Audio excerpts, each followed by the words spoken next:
Tidak hanya ke Iran, kini Trump semakin berambisi menguasai Greenland. Terlebih ia mengumumkan niatnya untuk membentuk Dewan Perdamaian yang dikendalikan oleh Amerika Serikat, sejenis Dewan Keamanan tandingan untuk Dewan Keamanan PBB. Kita bahas bersama pakar geopolitik dan keamanan nasional Wibawanto Nugroho dan juga ada mantan Duta Besar Indonesia untuk Norwegia, Todung Mulya Lubis. Bapak-bapak selamat petang semua. Baik, kita sudah terhubung dengan Pak Wibawa dan Pak Todung akan segera menyusul. Pak Wibawa, bahwa kita tahu Amerika Serikat ini tidak hanya mengancam melalui ekonomi, militer, bahkan membentuk Board of Peace. Menurut Anda, seberapa serius sebenarnya ancaman Trump kepada negara-negara yang mendukung Greenland?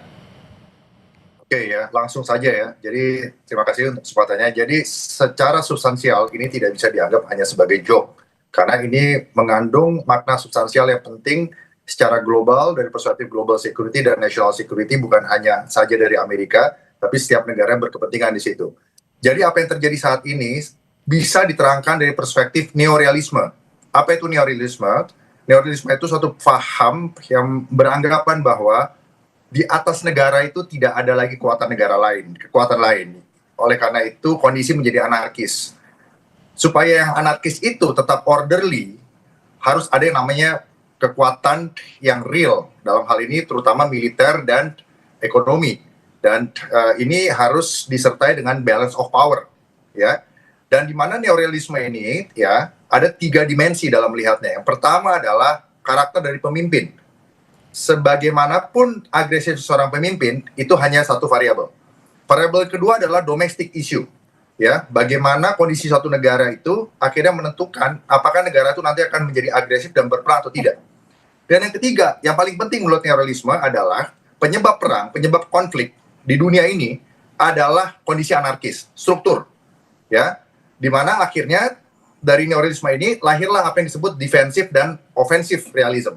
Ya, yang defensif itu seperti Indonesia misalnya, kita cukup mempunyai kekuatan militer tanpa harus bersikap agresif. Tetapi ofensif ini hitungannya beda, adalah power maximizing, dan biasanya ini menjadi inherent karakter dari great powers atau superpower. Itu poinnya, ya. Jadi ofensif ini sekarang yang diselami oleh Presiden Trump, yang di mana beliau melihat bahwa jika apa yang terjadi di Greenland ini tidak di-manage, di kemudian hari akan menjadi masalah global security karena terjadi great power competition. Di dalam perspektif neorealis, perdamaian itu hanya sementara. Kalau lagi damai, itu namanya interwar period. Berarti harus siap. Apa yang terjadi sekarang adalah irregular competition. Di mana kompetisi antara great power itu tidak ikut aturan main lagi.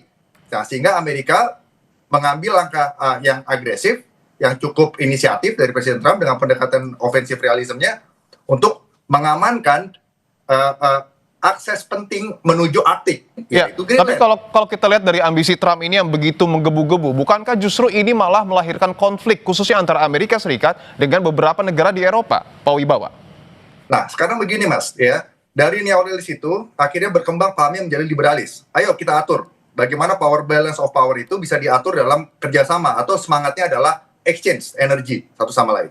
Jika itu belum bisa meng-create keadaan yang stable dalam konteks great power competition saat ini antara Amerika, China, dan Rusia khususnya, mari kita masuk ke dalam institusionalis pendekatannya. Ayo NATO, bagaimana bicara? NATO dan Rusia juga pernah partnership sebelum adanya invasi di Ukraina.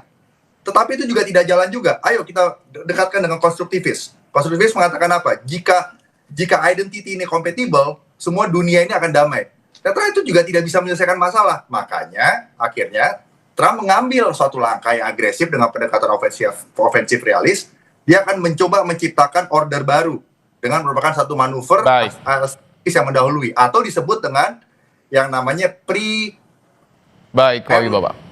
preventif atau mencegah akses dari great power lainnya di Arktik yang sudah melakukan aktivitas militarisasi dan juga ekonomi dan infrastruktur. Baik, kita sudah dapat poinnya. Saya ingin coba menyapa Pak Todung. Pak Todung sudah bisa mendengar suara saya, Pak? Boleh dibuka videonya mungkin, Pak, dan audionya? Lagi, Bang. Pak Todung? Ya. Baik. Bisa dibuka videonya Pak Todung, sembari menunggu mungkin Pak Todung juga bisa menjelaskan bahwa Anda merupakan mantan Duta Besar Indonesia untuk Norwegia. Berdasarkan pengalaman Anda, seberapa solid sebenarnya negara-negara Skandinavia ini soal eksistensi Greenland dan apakah ancaman tarif Trump bisa memecah dukungan Eropa kepada Greenland Denmark? Ya, negara-negara Nordics, ya, Norwegia, Swedia, Denmark, dan Finlandia, termasuk Islandia, itu sangat kompak. Oke. Ya, saya tidak meragukan sama sekali kekompakan mereka.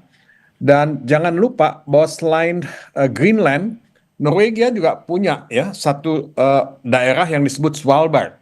Svalbard yang sekarang secara fisik itu ada Norwegia, ada Rusia. Tapi itu ya masuk dalam wilayah Norwegia. Ya, jadi presiden yang akan terjadi kalau aneksasi terhadap Greenland itu dilakukan oleh Amerika, ini akan jadi presiden yang sangat buruk, yang menakutkan buat negara-negara lain, karena seolah-olah ya apapun bisa dilakukan melalui kebijakan-kebijakan yang unilateralisme ini. Ya. Dan dunia ini kan dunia yang multilateral, bukan unilateral.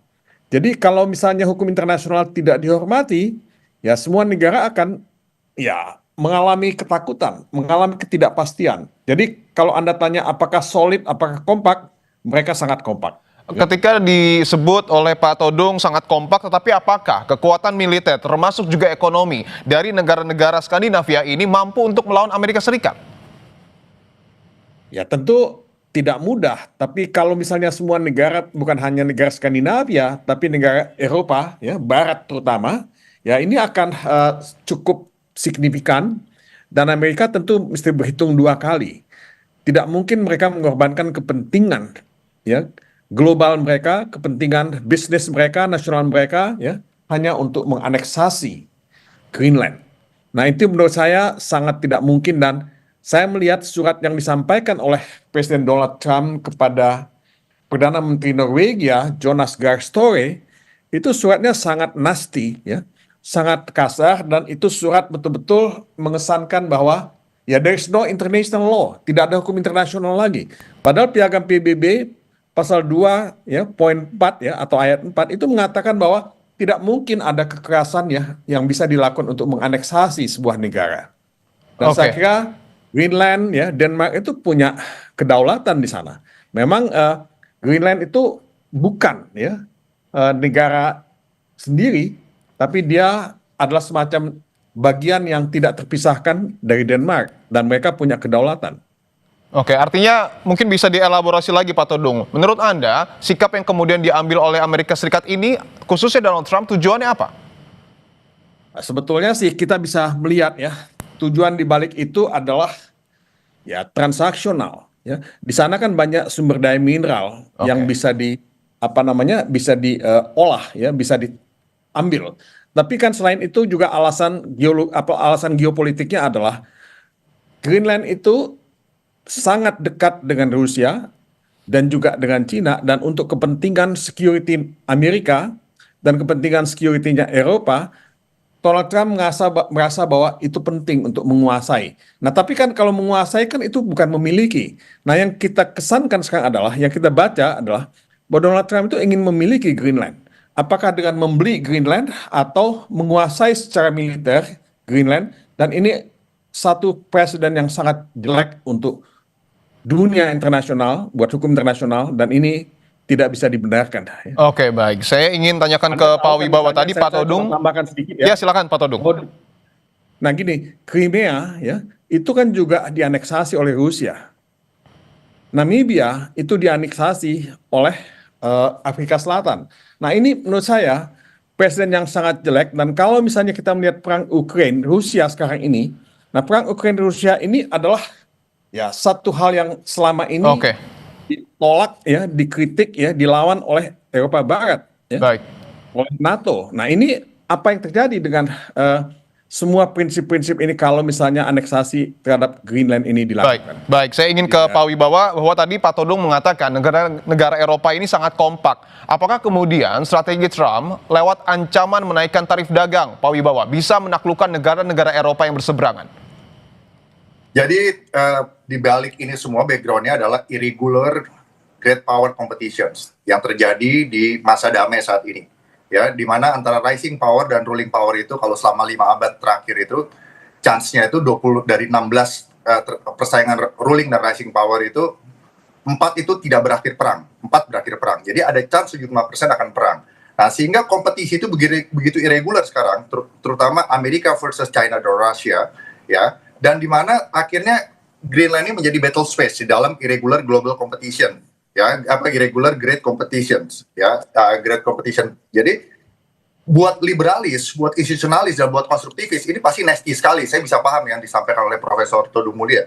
Tapi untuk perspektif neorealis, dari perspektif ofensif realis, dari perspektif seorang pemimpin superpower, ya dia tidak ada pilihan lain karena ini pilihan strategis dan mungkin ujung-ujungnya nanti ini akan seperti the compact of the free states yang ada di kawasan Indo-Pasifik seperti Palau, seperti Micronesia, seperti Marshall Island, di mana akan mereka menjadikan Greenland bagian dari Amerika. Mungkin itu karena untuk mendeter, untuk mendinai akses strategis untuk kebangkitan China dan juga kebangkitan Rusia. Tentu yang harus diantisipasi ya, apakah betul nanti akan ada dampak bagi negara kita, tentu ini harus diantisipasi. Terima kasih atas jawaban Anda Pak Wibawanto Nugroho dan juga Pak Todung Mulya Lubis. Terima kasih telah bergabung di Kompas Petang.